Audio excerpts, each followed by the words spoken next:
Welcome back to new video. আমি মাম্পি ওম travel ব্লগে নিয়ে চলে এসেছি আরো একটি নতুন ভিডিও। বন্ধুরা, আমি কিন্তু এখন রয়েছি কেদারনাথ মন্দির প্রাঙ্গণের ঠিক ব্যাক সাইডে বসে। আসলে ছেলেকে নিয়ে গৌরীকুণ্ড থেকে কাঁধে করে পায়ে হেঁটে আমি এসেছি কেদারনাথ পাহাড়ে বাবার দর্শনে।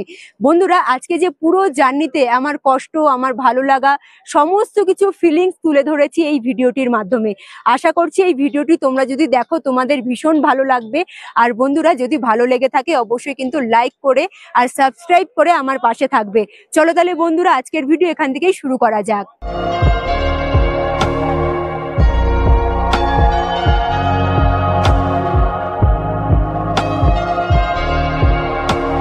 গুড মর্নিং বন্ধুরা, ঘড়ির কাঁটায় এখন বাজে ভোর 4:30 আর আমি দাঁড়িয়ে রয়েছি কিন্তু গৌরীকুণ্ডের যে মন্দির প্রাঙ্গণটা রয়েছে সেই মন্দির প্রাঙ্গণের সামনে। ব্যাক সাইডে পুরো মন্দির প্রাঙ্গণ দেখা যাচ্ছে ভীষণ সুন্দরভাবে। আমি আমার ছেলে দুজনেই রেডি, কারণ কেদারনাথ পাহাড় ট্রেক করে যেতে হবে কেদারনাথ বাবার দর্শনে। তো ছেলের কিন্তু প্রচুর ঠান্ডা লাগছে বলে ওকে আমার চাদর দিয়ে পুরো মুড়িয়ে দিয়েছি। তবে আজকে কিন্তু গৌরীকুণ্ড থেকে আমার যাত্রা শুরু হচ্ছে কেদারনাথ বাবার দর্শনে যাওয়ার জন্য। রাস্তায় আমার অভিজ্ঞতা, আমার সুবিধা অসুবিধা সমস্ত কিছু ছোট্ট করে তোমাদের কাছে কিন্তু তুলে ধরবো আমার এই ভিডিওটির মাধ্যমে। চলো তাহলে কেদারনাথ বাবার নাম নিয়ে সামনের দিকে এগিয়ে যাওয়া যাক। দলে দলে ভক্তরা এগিয়ে যাচ্ছে বাবার নাম নিয়ে বাবাকে দর্শন করার জন্য। আর আমিও তো রওনা দিয়েছি। তবে এখানে কিন্তু প্রচুর পিট্টুওয়ালা দাদারা দাঁড়িয়ে রয়েছে। রিশুকে কোলে নিয়ে যেতে দেখে আমাকে বললো 3,500 টাকায় কিন্তু মন্দির প্রাঙ্গণে পৌঁছে দেবে। তবে আমি কিন্তু উদ্দেশ্য নিয়ে বেরিয়েছি, ছেলেকে যেইভাবেই হোক আমি নিজে কোলে নিয়ে পৌঁছাবো কেদারনাথ বাবার দর্শনে। পিট্টুওয়ালা দাদারা যেমন পিট্টু করে একজনকে নিয়ে যায়, তেমনি পালকিওয়ালা দাদারা 4 জন মিলে পালকিতে একজনকে বসিয়ে পাহাড় পেরিয়ে নিয়ে যায় মন্দির প্রাঙ্গণের সামনে। আমার মনে হয় নিজের পায়ে হেঁটে যাওয়ার ক্ষমতা থাকলে পরে, একটু কষ্ট হলে পরেও নিজের পায়ে হেঁটে গিয়ে বাবাকে দর্শন করাটাই সব থেকে ভালো হবে। অবশেষে ছেলেকে পিঠে বেঁধে নিলাম, এবারে সামনের দিকে রওনা দেব।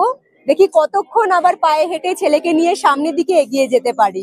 কেদারনাথ ভ্রমণের ভিডিওটি তোমরা যারা যারা দেখেছো তারা কিন্তু ভীষণ পরিমাণে ভালোবাসা আমাকে দিয়েছো।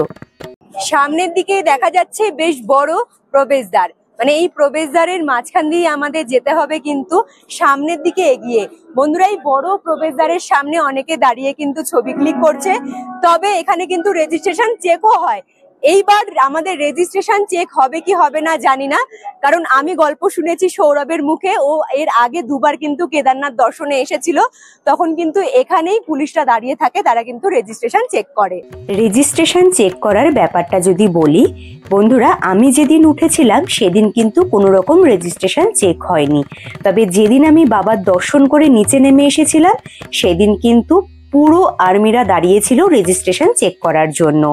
ভিডিও ক্লিপটা দেখে নিশ্চয়ই বুঝতে পারলে যে প্রবেশদ্বারটা পার করার পরেই সেখানে কিন্তু বেশ অনেকগুলো দোকানপাট ছিল, মানে অনেক কিছু খাওয়ার দাওয়ারের দোকান বসেছিল। তোমরা চাইলে সেখান থেকে কিছু খাওয়ারও খেতে পারতে।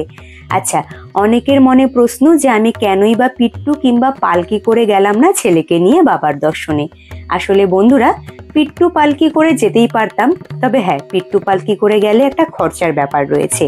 তবে সত্যি কথা বলতে, আমি যেদিন থেকে স্বপ্ন গেঁথেছিলাম যে কেদার বাবার দর্শনে আসব, সেই দিন থেকেই মাইন্ড সেট করে নিয়েছিলাম যদি আমি বাবাকে দর্শন করতে আসি নিজে পায়ে হেঁটে, তারপরেই বাবাকে দর্শন করে যাব। এতে আমার যত কষ্ট হবে না কেন হোক। তবে ভাবতেও পারিনি নিজে পায়ে হেঁটে আসব, তার সাথে ছেলেকেও আমাকে নিয়ে আসতে হবে। ছেলের বায়নার জন্য আবারও আমাকে দাঁড়াতে হলো। আর এখানে একটা দোকান রয়েছে, এখান থেকে আমি চা নিলাম। ও বলছে চা আর বিস্কুট খাবে। বিস্কুটটা আমি সাথে করে নিয়ে এসেছিলাম। আর এখানে দেখো এই 1 কাপ চা দাম নিল কিন্তু 20 টাকা। জলের বোতল যদি তোমরা নাও তাহলে দাম পড়বে 1 বোতল কিন্তু 40 টাকা। তো তোমাদের সাথে যদি বোতল থাকে তোমরা কিন্তু এখানে রাস্তার উপরে অনেক জলের ব্যবস্থা পাবে, সেইখান থেকে ভরে নেওয়াটাই আমার মনে হয় বেটার হবে। কারণ 40 টাকা দিয়ে যদি তোমরা বারবার করে জল কেনো, এতে কিন্তু অনেক টাকা খরচাও বেড়ে যাবে। কেদারনাথ ভ্রমণের ফুল ভিডিওটিতে একজন দিদি ভাই রিশুকে নিয়ে কমেন্ট করেছে যে এত ছোট বাচ্চাকে এখন থেকে চা দেবে না কিংবা বাইরের ফাস্টফুড দেবে না। তবে এই কথাটা কিন্তু একদম সত্যি কথা। দিদি ভাইয়ের কথাটা আমি মেনে নিচ্ছি। তবে সময় বিশেষে কোনো উপায় থাকে না, তখন কিন্তু বাইরের খাবার আমার ছেলেকে দিতেই হয়, কারণ ও 2.5 মাস বয়স থেকে আমার সাথে ট্রাভেল করছে। প্রত্যেকটা জায়গায় ওকে কিন্তু আমার সাথেই নিয়ে যেতে হয়, তাই সময় বিশেষে উপায় না থাকলে পরেও সেই জিনিসটা আমাকে করতে হয় বাধ্যতামূলক। যেমনটা আমি এইখানকার কথাই বলছি, 20 টাকার বিনিময়ে তোমাকে দেওয়া হবে 1 কাপ গরম জল। তবে আমার মনে হলো 20 টাকা খরচা করে 1 কাপ গরম জল নেওয়ার থেকে 20 টাকা খরচা করে একটা চা নিয়ে নেওয়াই বেটার হবে। তাই সেই চাটা আমি নিয়েছিলাম এবং চাটা কিন্তু পুরোটা খাওয়াইনি, ছেলেকে শুধু বিস্কুটগুলো ভিজিয়ে ভিজিয়ে খাইয়েছিলাম, বাকি চাটা আমি খেয়ে নিয়েছিলাম। উত্তরাখণ্ডকে বলা হয় দেবভূমি।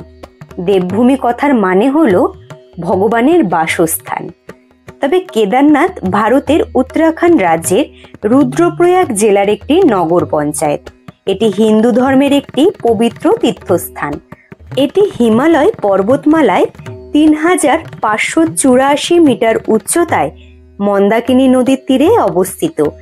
আর তোমরা কিন্তু চলার পথে সেই মন্দাকিনী নদীর জলের স্রোত এবং সুন্দর বয়ে আসা পাহাড়ের গা বেয়ে মন্দাকিনী নদী দেখতে পারবে। ছেলে মায়ের পিঠে করে কোথায় যাচ্ছে সেই বুদ্ধিটাও কিন্তু ওর মধ্যে হয়নি, তবে ওকে এতটুকুনি বুঝিয়েছিলাম আমরা কেদার বাবার দর্শনে যাচ্ছি, যেখানে তুমি ভোলেনাথকে দেখতে পারবে। তাই মাঝে মধ্যে বলছিল কেদার কেদার। আসলে ও ছোট থেকেই পাহাড় ঘুরতে খুব ভালোবাসে, এখনো অবশ্য অনেকটাই ছোট, তবে চারিদিকের সুন্দর ভিউ দেখে আর এত মানুষজনকে দেখেও ভীষণ মজা পাচ্ছিল। আর এইখানে দেখো কত বয়স্ক বয়স্ক ঠাকুমা দিদিমারা কিন্তু বসে রয়েছেন, ইনারা রাজস্থান থেকে এসেছে। তাদের সাথে কথা বলে যেটা জানতে পারলাম, আর তারা কিন্তু পায়ে হেঁটেই বাবার দর্শনে এগিয়ে যাচ্ছেন। আর আমরা চলে এসেছি ছোট্ট একটা মন্দির প্রাঙ্গণে। চলার পথে এই মন্দিরটা তোমরা দেখতে পারবে, চিরবাসা ভৈরবনাথ, অবশ্যই দর্শন করে নেবে। দেখো পাহাড়ের গা বেয়ে কিভাবে ঝর্ণার জলগুলো বয়ে আসছে। যখনই হাঁটতে শুরু করেছিলাম মোটামুটি 2 থেকে 3 কিলোমিটার টানা হেঁটেছি, তারপরে একটু করে রেস্ট নিয়েছি, কারণ বেশি আবার রেস্ট নিলে পরে সময় মতো পৌঁছাতেও পারবো না। হাঁটতে হাঁটতে বেশ গরম লেগে গিয়েছে, তাই সোয়েটারটা কিন্তু খুলে দিলাম। তবে বন্ধুরা এক জায়গায় দাঁড়ালে পরে আবার কিন্তু ঠান্ডাও লাগবে, মানে তোমরা বুঝতেও পারবে না, হাঁটা পথে গেলে পরে গরম লাগছে, দাঁড়ালে পরে ঠান্ডা লাগছে। তবে আমি একটু দাঁড়িয়েছিলাম, ছেলে বললো ফল খাবে। এখানে কিন্তু রোডের ওপরে অনেকগুলো ফলের দোকান রয়েছে, যেখান থেকে মিক্সড ফ্রুট আমি নিলাম 1 প্লেট। এটা কিন্তু দাম পড়লো 50 টাকা। ছেলেকে এখন এটা খাওয়াবো। তবে বন্ধুরা রিশুকে নিয়ে আমি যে কাঁধে করে যাচ্ছি, এতে কিন্তু অনেকেই আমাকে ভীষণভাবে সাপোর্ট করেছে, আর এই সাপোর্টটা নিয়েই কিন্তু আমি সামনের দিকে এগিয়ে যাওয়ার সাহসটাও পাচ্ছি। কোয়ান্টিটি হিসেবে খাবারের দামগুলো এতটা পরিমাণে চড়া, যেটা কেদারনাথে না আসলে সত্যি কথা বলতে জানতেই পারতাম না। তবে তাদের কাছে জিজ্ঞেস করাতে বললো নিচের থেকে আনতে হয় পিঠে করে, বহন করে, নয়তো পিট্টুওয়ালাদের ভাড়া করে, তাই এত দাম নেওয়া হয়। হাঁটা পথের পুরো জার্নিতে ভোলেনাথের এরকম নাম ছাড়া কিছুই শুনতে পারবে না। দলে দলে মানুষ আসছে, সামনের দিকে এগিয়ে যাচ্ছে, আর শুধু প্রত্যেকের মুখে ভোলেনাথের নাম জপ, যেগুলো শুনলে পরে একটা আলাদা রকম পাওয়ার, আলাদা রকম শক্তি পাবে, যে শক্তিটা কিন্তু তোমাদেরকে কষ্ট দূর করে সামনের দিকে এগিয়ে যাওয়ার সাহসটা দিয়ে দেবে, যেটা আমি ফিল করেছিলাম। কেদারনাথ ভ্রমণ অল্প দিনে এবং অল্প খরচায় কিভাবে করবে তা নিয়ে একটি ভিডিও আমার চ্যানেলে অলরেডি আপলোড রয়েছে, তোমরা চাইলে দেখে নিতে পারো। অনেকেই দেখেছো, যারা দেখোনি তারা অবশ্যই কিন্তু দেখবে। তবে সেই ভিডিওটিতে গুরুত্বপূর্ণ তথ্য ছাড়া আমার জার্নিটা সেইভাবে তুলে ধরা হয়নি, যে আমি কিভাবে আমার ছেলেকে নিয়ে কেদারনাথ মন্দির প্রাঙ্গণে পৌঁছেছিলাম। তাই কিন্তু এই ছোট্ট ভিডিওটি তোমাদের কাছে আবারও পৌঁছে দেব। বন্ধুরা আশা করছি সেই কেদারনাথ ভ্রমণের ভিডিওটির মতো এই ভিডিওতেও আমি তোমাদের কাছ থেকে অনেক ভালোবাসা পাবো।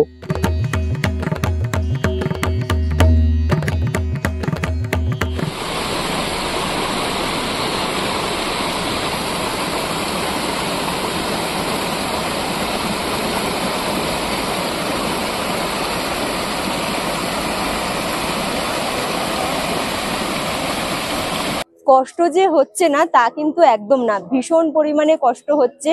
তবে বন্ধুরা মনে অনেকটা জোর রয়েছে, আমার থেকেও কিন্তু বয়স্ক বয়স্ক মানে ঠাকুমা দিদিমারাও কিন্তু পায়ে হেঁটে লাঠি নিয়ে যাচ্ছে বাবার দর্শনে। উনাদের দেখেও একটু কিন্তু শক্তি পাচ্ছি। তাছাড়াও পাহাড়ের অপরূপ সুন্দর ভিউ দেখে এমনি হলেও কষ্টটা একটু হলেও দূর হচ্ছে।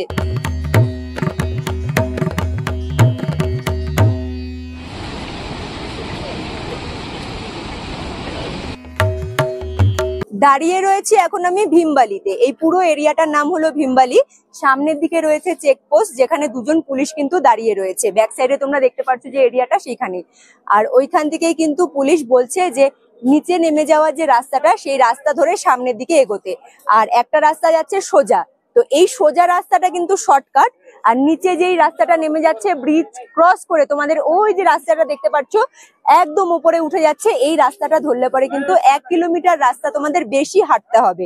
তবে যারা মন্দিরে দর্শন করে, বাবা দর্শন করে নিচের দিকে নেমে আসছে, তাদের জন্য শুধু এই শর্টকাট রাস্তাটা ব্যবহার করার জন্য বলছে। তো সৌরভ এসে কিন্তু, আমি ওই রাস্তাটা ধরছিলাম, তবে সৌরভ এসে পুলিশকে বললো যে আমাদের সাথে বাচ্চা আছে, হেঁটে যাচ্ছি, একটু ছেড়ে দিন। তো উনি বললো ঠিক আছে, তোমরা এই রাস্তা ধরে সামনের দিকে এগিয়ে যাও। তো আবারও বাবা কেদারনাথের নাম নিয়ে সামনের দিকে এগোতে শুরু করব।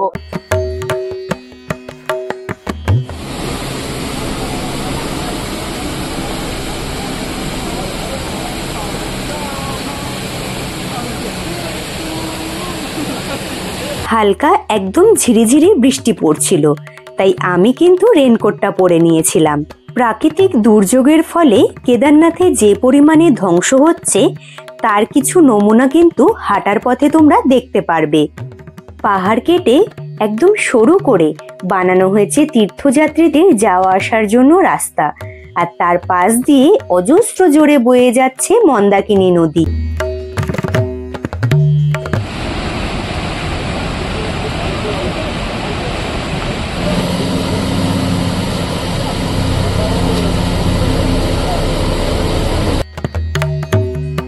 ঘড়ির কাঁটায় এখন বাজে দুপুর ঠিক 2টো, আর এই মাত্র আমি পৌঁছালাম কিন্তু রামবাড়াতে। বন্ধুরা চারিদিকে শুধু ভিউটা দেখো, কি দারুণ লাগছে। সাদা দুধের মতো একদম ঝর্ণার জলগুলো বয়ে যাচ্ছে, যা সুন্দর লাগছে দেখতে। তবে বন্ধুরা তোমরা তো বুঝতেই পারছো কোন ভোরবেলা থেকে জার্নি শুরু করেছিলাম, আর দুপুর 2টোর সময় পৌঁছালাম আমরা রামবাড়াতে।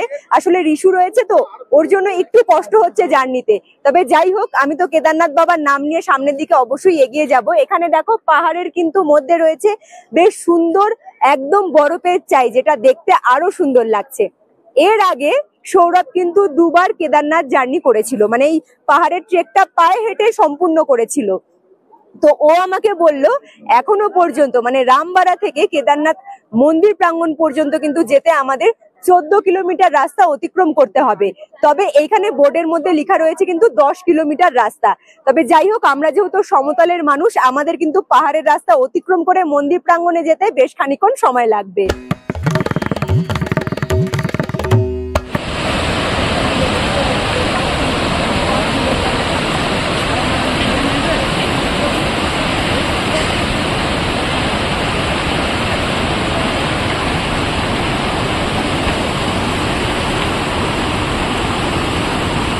প্রায় 3 কিলোমিটার রাস্তা প্রচুর খাড়াই ছিল, সেখানেও আমার কিন্তু রিশুকে নিয়ে আসতে খুব কষ্ট হয়েছে। এবারে যতটা কাছে এগিয়ে যাচ্ছি বন্ধুরা, এখানে সিঁড়ির মতো বড় বড় রাস্তা রয়েছে, মানে স্টেপ বাই স্টেপ। এখানেও কিন্তু রাস্তাটা খুব খারাপ, আর বৃষ্টি যেহেতু পড়েছে পুরো জল জমে পুরো রাস্তাটা স্লিপ হয়ে রয়েছে।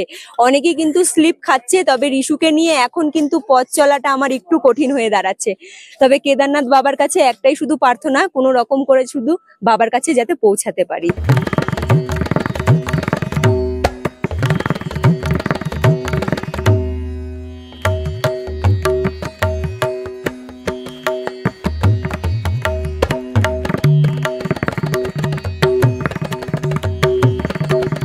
আমি এখন ঠিক যেখানে আছি বন্ধুরা, এই জায়গাটার নাম হলো থারু ক্যাম্প।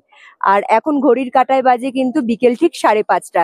থারু ক্যাম্পের আশেপাশে কিন্তু তোমরা প্রচুর বরফ দেখতে পারবে। রাস্তা দিয়ে যেরকম বরফ রয়েছে, পাহাড়ের দুপাশে দেখো এইদিকেও বরফ, এদিকেও কিন্তু প্রচুর বরফের চাই জমে রয়েছে। এইগুলো তো দেখতে ভীষণ সুন্দর লাগছে। আচ্ছা দেখো, এইখানে কিন্তু অনেক টেন্ট রয়েছে, যারা যেতে পারবে না তারা এখানে কিন্তু রাতে ট্রেন ভাড়া করে নিয়ে স্টেও করতে পারবে। তবে জানি না, এখনো কিন্তু 6 কিলোমিটার রাস্তা বাকি রয়েছে। এই 6 কিলোমিটার রাস্তা আমি তো আশা করব যাতে অর্ধেকটা কমপ্লিট করে এগিয়ে যেতে পারি। তবে দেখি কত দূর এগিয়ে যেতে পারছি। থারু ক্যাম্পের পরে আমি শুরু করেছিলাম শর্টকাট রাস্তা দিয়ে সামনের দিকে এগোনো। তবে বন্ধুরা, শর্টকাট রাস্তা দিয়ে যদি তোমরা যাও, নিজেদের ওপরে কনফিডেন্স থাকলে পরে, পায়ের জুতো ঠিক থাকলে শর্টকাট রাস্তা ধরবে। বৃষ্টি পড়লে পরে শর্টকাট রাস্তা দিয়ে একদম যাবে না, এতে কিন্তু একটা রিস্ক থাকে পড়ে যাওয়ার। পাহাড়ি অঞ্চলে ঘুরতে যেহেতু আমি ভীষণ পরিমাণে পছন্দ করি, তাই পাহাড়ি অঞ্চল ঘুরে ঘুরে আমার একটু হলেও আইডিয়া হয়েছে ঠিক কোন জায়গায় পা রাখলে পরে আমি গ্রিপ পাবো, আর যেখান থেকে পা স্লিপও কাটবে না। তাই আমি কিন্তু শর্টকাট রাস্তাটা ধরেছিলাম। বন্ধুরা, এখনো আমি কেদারনাথ বাবা দর্শন করতে পারিনি, কারণ এখনো 4 কিলোমিটার রাস্তা ট্রেক করা বাকি রয়েছে। 4 কিলোমিটার রাস্তা অতিক্রম করে তারপরে বাবার দর্শন করতে যেতে হবে। তবে বৃষ্টি বৃষ্টি ওয়েদার, যখন তখন ওয়েদার চেঞ্জ হচ্ছে, আর বৃষ্টির মধ্যে ঋষু ভীষণ ভাবে কষ্ট পাচ্ছে। তাই আমি কিন্তু আর এগোলাম না সামনের দিকে। এখন একটা 400 টাকা দিয়ে ছোট্ট একটা টেন্ট নিলাম, যে টেন্ট গুলো কিন্তু তোমরা রোডের ওপরেই দেখতে পারবে, আর অনেকেই কিন্তু ডাকাডাকি করবে রাত হয়ে গেলে পরে। তো যাই হোক, এই 400 টাকা দিয়ে টেন্টটা নিলাম। দেখো, একদমই ছোট, মানে দুজনের জন্য কিন্তু একদমই ছোট। সেখানে আমরা 3 জন থাকবো ঋষুকে নিয়ে। তো 400 টাকা তো নিল। তবে বন্ধুরা, ওয়াশরুমের কোনো ব্যবস্থা নেই। ওয়াশরুম যেতে হলে তোমাদের কিন্তু মানে প্রায় 2 থেকে 4 মিনিট হাঁটা পথে, মানে পাহাড়ি পথ হাঁটা পথে সামনের দিকে এগিয়ে যেতে হবে, সেখানে ওয়াশরুমের ব্যবস্থা রয়েছে। আর আমি দাদার কাছে রিকোয়েস্ট করলাম, যার কাছ থেকে আমি টেন্টটা নিলাম, যে লাইট এবং একটি পাওয়ার ব্যাংকের যাতে ব্যবস্থা করে দেওয়া হয়, যাতে অন্তত ছেলেটাকে আমি এইখানে বসে কিছু খাবার দাবার খাওয়াতে পারি। তো যাই হোক, সেই রিকোয়েস্টটা রেখেছে। তো এখানে আমাদেরকে একটি পাওয়ার ব্যাংক দিয়েছে আর ছোট্ট একটা লাইট দিয়েছে। রাতে এখন এখানে রেস্ট নেব, তারপরে আবার সকাল সকাল কিন্তু জার্নি পথে সামনের দিকে এগিয়ে যাব।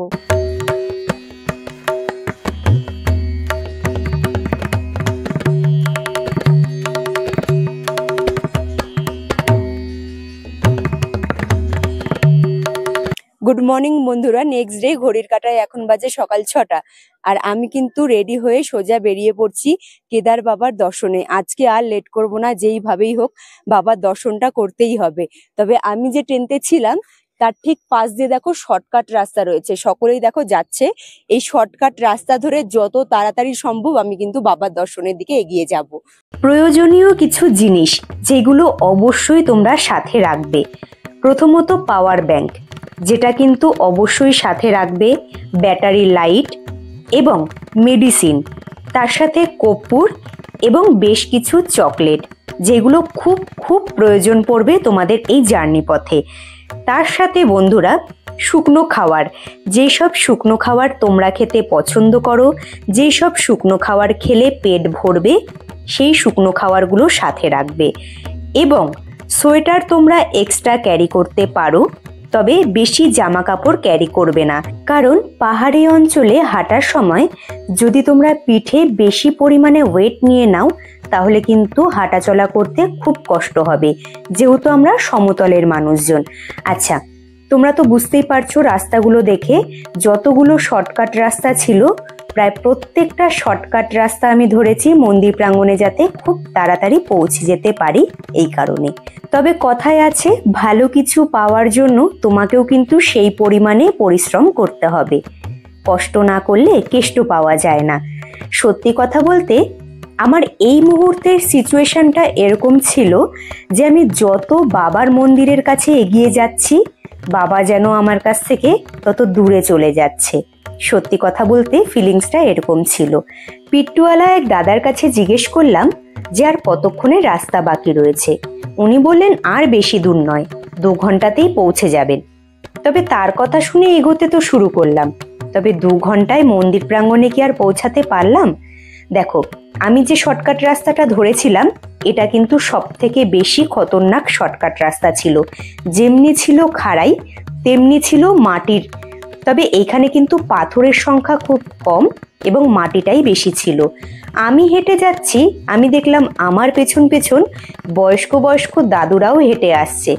তবে ওনারা পারলে পরে আমি কেন পারবো না, এই সাহস নিয়ে এগোতে শুরু করলাম। তবে মাঝপথে এসে ভীষণ কষ্ট হচ্ছিল, কারণ এই রাস্তাটা ভীষণ খাড়াই ছিল। তাই অল্প আমি বসে পড়েছিলাম, আর এইদিকে রিশুও ঘুমিয়ে পড়েছে, যার কারণে কষ্টটা বেশি বেড়ে গিয়েছিল। হাতে ছিল কর্পূর, তাই কর্পূরের একটু গন্ধ নিচ্ছিলাম যাতে শ্বাস নিতে একটু আমার সুবিধে হয়। আচ্ছা, কেদারনাথ মন্দির প্রাঙ্গণে তোমরা যারা গেছো তাদের কি এই ফিলিংসটা কোনোদিনও হয়েছে? মন্দিরের কাছে যত এগিয়ে যাচ্ছ বাবা যেন তোমাদের কাছ থেকে দূরে চলে যাচ্ছে। জানি না, আমার এই জিনিসটা ভীষণ মনে হচ্ছিল। সকলেই বলছে চলে এসেছে, আর বেশি দূরের রাস্তা নয়, তবে বাবার আর দর্শন পাচ্ছি না। যদি তোমাদের কারো এরকম মনে হয়ে থাকে প্লিজ আমাকে একটু কমেন্ট করে জানাবে তো। এই সময় আমার এতটা পরিমাণে কষ্ট হচ্ছিল যেটা বলে বোঝানোর মতো নয়। আমার চোখ মুখ দেখলেই তোমরা বুঝতে পারবে। ভেতর থেকে কান্না বেরিয়ে আসছিল, আর মনে হচ্ছিল বাবার দর্শন করতে পারবো না।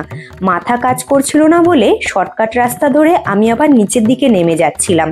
সৌরভ বলল ওপরের দিকে উঠতে হবে। আসলে মনে হচ্ছিল বাবার দর্শন যদি করতে না পারি আমার কিন্তু একটা ব্যথা এবং কষ্ট মনের মধ্যে রয়ে যাবে। সৌরভ আমাকে এই সময় মনে জোর দিল, তুমি এত দূর এসেছো আর অল্প একটু রাস্তা বাকি রয়েছে, এটাও তুমি পারবে। আমি চাই তুমি সকলকে দেখিয়ে দাও রিশুকে নিয়ে তুমি একা কেদারনাথ পাহাড় জয় করেছো। ওর কথা শুনে আবারও এগোতে শুরু করেছিলাম। এইখান থেকে দেখো সাদা বরফে মোড়া পর্বত শৃঙ্গ, যা দেখার জন্য দূর দূরান্ত থেকে আসে কত তীর্থযাত্রী। আমি যে রাস্তা দিয়ে হেঁটে যাচ্ছিলাম রাস্তার ওপরে দুপাশে রয়েছে প্রচুর বরফ। অনেকে কিন্তু এখানে দাঁড়িয়ে অনেক ফটোশ্যুট করেছে, তবে আমার আর সেই মুডটা ছিল না যে দাঁড়িয়ে বেশ খানিকক্ষণ ফটোশ্যুট করি। তবে 2-4টে ছবি অবশ্যই ক্লিক করেছি। ছেলে এই সময় জেগেছিল, তবে ও দেখে ভীষণ মজা পেয়েছিল। ও বলছিল ওর হাতে যেন একটু বরফ দিই, তবে অনেক ঠান্ডা ছিল তো তাই আর দেওয়ার মতো সাহস পাইনি। উত্তরাখণ্ডের দেবভূমিতে প্রবেশ তো করেছি, তবে বন্ধুরা কেদারনাথ পাহাড় ট্রেক করার পরে যেটা বুঝতে পারলাম, ভগবানকে কাছ থেকে পাওয়া মুখের কথা নয়, তার জন্য অনেক কষ্ট করতে হয়।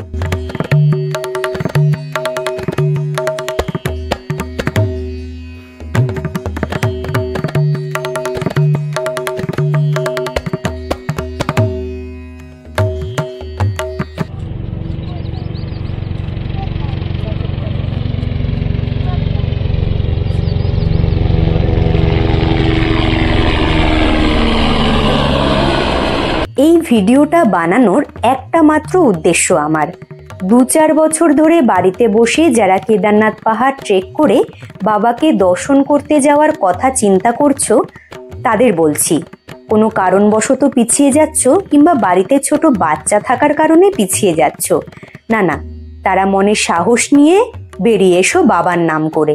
দেখবে ঠিক তোমরা কেদারনাথ পাহাড় জয় করতে পারবে। অবশ্যই বাবাকে তোমরাও দর্শন করতে পারবে। আমি যে শুধু রিশুকে নিয়ে কেদারনাথ পাহাড়ে উঠেছি তা কিন্তু নয়, অনেক ছোট ছোট বাচ্চারা কিন্তু এসেছে কেদারনাথ পাহাড়ে তাদের বাবা মায়ের সাথে। রিশুর থেকেও ছোট ছোট বাচ্চাদের নিয়ে এসেছে তাদের বাবা মারা। সাহস করে, তোমরাও সাহস করে বেরিয়ে এসো, ঠিক পারবে।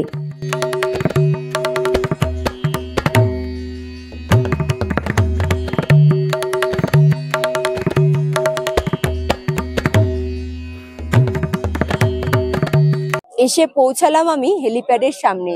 বন্ধুরা চারিদিকে শুধু ওয়েদারটা দেখো, কিছুক্ষণ আগেই পুরো চকচকে ঝকঝকে ওয়েদার ছিল, তবে নিমেষের মধ্যে কিন্তু ওয়েদার প্রচুর খারাপ হয়ে গিয়েছে, চারিদিকে কিচ্ছু দেখা যাচ্ছে না।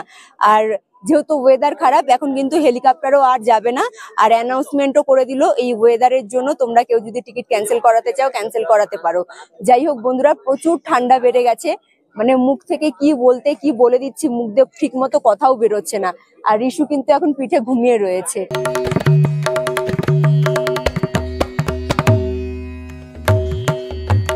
মন্দির প্রাঙ্গণে যাওয়ার আগে অবশ্যই কিন্তু তোমাদেরকে রেজিস্ট্রেশনটা চেক করাতে হবে।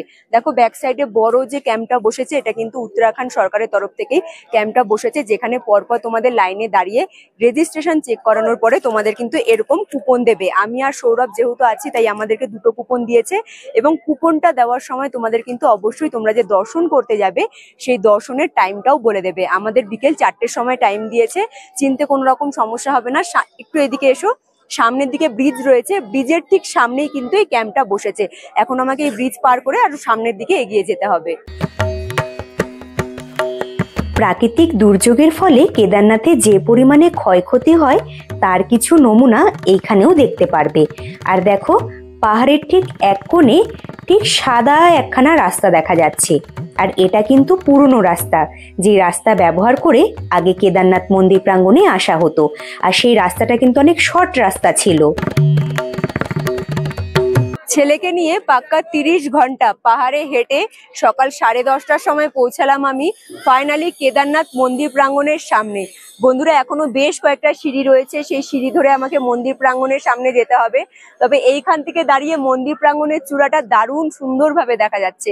মন্দির প্রাঙ্গণের সামনে এখনো পৌঁছায়নি, তবে এখান থেকে মন্দির প্রাঙ্গণের চূড়া দেখে এমনি কিন্তু মন প্রাণ জুড়িয়ে যাচ্ছে। তবে এখন আমি ঠিক যেখানে দাঁড়িয়ে রয়েছি, এখানে বিশাল বড় একটা ওম সাইন রয়েছে, যেখানে কিন্তু সকলেই দাঁড়িয়ে ফটো ক্লিক করছে। তবে বন্ধুরা, মন্দির প্রাঙ্গণে পুজো দেওয়ার জন্য যদি তোমরা ডালাফালা কেনো, তাহলে কিন্তু এইখানেই প্রচুর দোকান রয়েছে রাস্তার দু সাইডেই।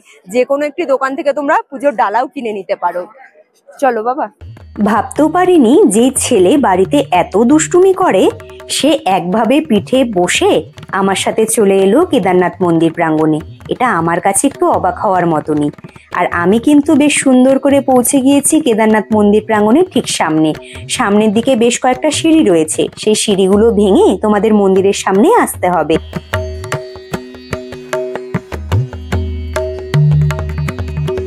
ফাইনালি পৌঁছে গেলাম আমি কেদারনাথ মন্দির প্রাঙ্গণের ঠিক সামনে। ব্যাক সাইডে পুরো মন্দির চত্বর দেখা যাচ্ছে, দারুণ সুন্দর কিন্তু ফুল দিয়ে সাজানো হয়েছে মন্দির প্রাঙ্গণ। বন্ধুরা, সামনের দিকে দেখো প্রচুর ভিড়, প্রচুর ভক্তদের কিন্তু ভিড় উপচে পড়েছে কেদারনাথ বাবার দর্শনের জন্য। তবে আমি তো যাবো ঠিক 4টের সময় আমাকে দিয়েছে টাইম, তবে তার আধ ঘন্টা আগে থেকে কিন্তু লাইনে দাঁড়িয়ে যেতে হবে, নয়তো আমি 4টের সময় কিন্তু দর্শনটাও করতে পারবো না। ভিড় দেখে তোমরা বুঝতেই পারছো, চারিদিকে কিন্তু প্রচুর ভিড়। আর তোমরা চাইলে পরে মন্দির প্রাঙ্গণ থেকেও কিন্তু পুজো দেওয়ার জন্য ডালা টালা কিনে নিতে পারো, এখানেও কিন্তু ডালা বিক্রি হচ্ছে। আর চারিদিকে কিন্তু সাধুরা বসে রয়েছে, অনেকে গিয়ে গিয়ে কিন্তু তাদের কাছ থেকে টিপ করছে এবং অনেক কিছু জানছে। যদি তোমরা কেউ ইন্টারেস্টেড হও, তোমরাও যেতে পারো। গৌরীকুণ্ড থেকে হাঁটা পথে একটি ছোট বাচ্চাকে নিয়ে আসা কেদারনাথ মন্দির প্রাঙ্গণে, এটা সত্যি মুখের কথা নয়। আমি কোনোদিনও ভাবতেও পারিনি এতটা শক্তি ক্ষমতা আমার মধ্যে রয়েছে। তবে সত্যি কথা বলতে, হাঁটা পথের জার্নিতে খারাপ চিন্তা মনে আনা যাবে না। ভালো চিন্তা মাথায় রেখে তোমাদের কিন্তু জার্নিটা সহজ নিজেদেরকেই করতে হবে। ভোলেনাথের মন্দির প্রাঙ্গণের দিকে তাকিয়ে বসে রয়েছেন বিশাল বড় নন্দী মহারাজ। আর নন্দী মহারাজ কিন্তু চারিদিক থেকেই ব্যারিগেটের মধ্যে রয়েছে, আর এখানে অনেকেই মানত করে ধাগা এবং চূর্ণিগুলো বেঁধে দিয়েছে। কেদারনাথ বাবার দর্শন করাটা এবং তার দর্শন পাওয়াটা বন্ধুরা এতটাও কিন্তু সহজ ব্যাপার নয়।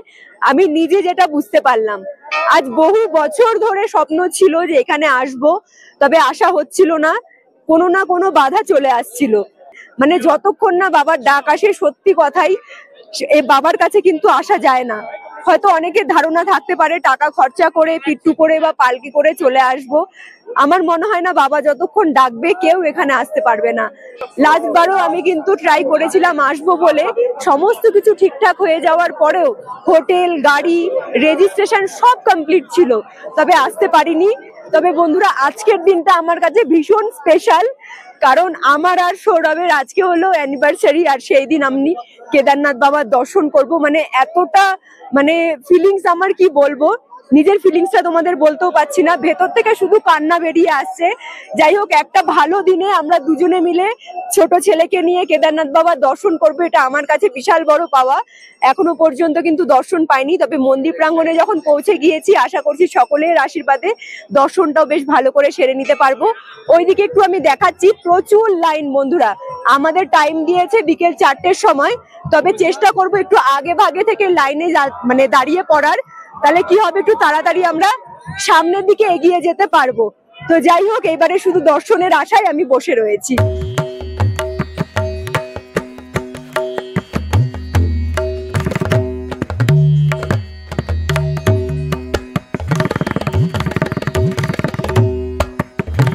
চলে এলাম আমি মন্দির প্রাঙ্গণের যে ব্যাক সাইডে ভীমশিলা রয়েছে সেইখানে। যখন তোমরা সিঁড়ি দিয়ে ওপরের দিকে উঠবে, এখানে দু সাইডেই কিন্তু প্রচুর সাধুদের দেখতে পারবে, যারা কিন্তু তোমাদের আশীর্বাদ দেওয়ার জন্য বসে থাকবে। আচ্ছা বন্ধুরা, এই যে ভীমশিলা তোমরা দেখতে পাচ্ছ, অনেকে কিন্তু এখানে পুজোও করে এবং দিয়া প্রদীপও কিন্তু জ্বালিয়ে দিয়ে যায়। আসলে এই ভীমশিলা এমনই একটি শিলা বা পাথর বলতে পারো, লাস্টবার যখন কেদারনাথ ধ্বংস হয়েছিল এই শিলার জন্যই কিন্তু চারিদিকটা ধ্বংস হয়ে গেলে পরেও মন্দির প্রাঙ্গণে একটা আঁচও আসেনি। আর যার জন্যই কিন্তু আজ লাখো লাখো মানুষ এই ভীমশিলার জন্যই কেদারনাথ মন্দির প্রাঙ্গণে এসে দর্শন করতে পারছে বাবা ভোলেনাথের। বন্ধুরা দেখো চারিদিকে কিন্তু প্রচুর ভিড়, সকলে যেরকম বাবার দর্শন করে এবং এসে কিন্তু একবার হলেও ভীমশিলা দর্শন করে যায়। 4 ধামের মধ্যে এক অন্যতম ধাম এবং 12টি জ্যোতির্লিঙ্গের মধ্যে অন্যতম জ্যোতির্লিঙ্গ হল কেদারনাথ মন্দির প্রাঙ্গণের বাবা কেদার। কেদারনাথ কথার অর্থ হল ক্ষেত্রের প্রভু। কেদারনাথ মন্দির প্রাঙ্গণের ব্যাক সাইডে রয়েছে বিশাল বড় শ্রী আদিগুরু শঙ্করাচার্যার মূর্তি, বা বলতে পারো শ্রী আদিগুরু শঙ্করাচার্যা মার্গ। এখানেও অবশ্যই তোমরা ভিজিট করবে। পিট্টু এবং পালকি করে তোমরা তো আসতে পারবেই কেদারনাথ মন্দির প্রাঙ্গণে, তবে অনেকেই কিন্তু হেলিকপ্টারে আসাও পছন্দ করে কেদারনাথ মন্দির প্রাঙ্গণে। যারা হেলিকপ্টারে করে কেদারনাথ মন্দির প্রাঙ্গণে আসতে চাইছো তাদের আগে থেকে অনলাইনে টিকিট বুক করতে হবে, তবে এতে খরচাটা অনেকটাই বেশি। এবং যারা হেলিকপ্টারে করে আসবে তাদের কিন্তু গুপ্তকাশী নয়তো ফাটা হয়ে আসতে হবে। হাঁটতে চলতে যাদের অসুবিধা রয়েছে তাদের জন্য বলছি, তারা পিট্টু পালকি কিংবা হেলিকপ্টারে আসতে পারো। তবে যারা এখনো শক্ত সামর্থ্য রয়েছে তাদের উদ্দেশ্যে বলছি, একবার পায়ে হেঁটে কেদারনাথ মন্দির প্রাঙ্গণে এসে দেখো, এর যা মজা রয়েছে আর একটা যে আলাদা রকম শান্তি পাবে সেটা কিন্তু হেলিকপ্টারে দিতে পারবে না।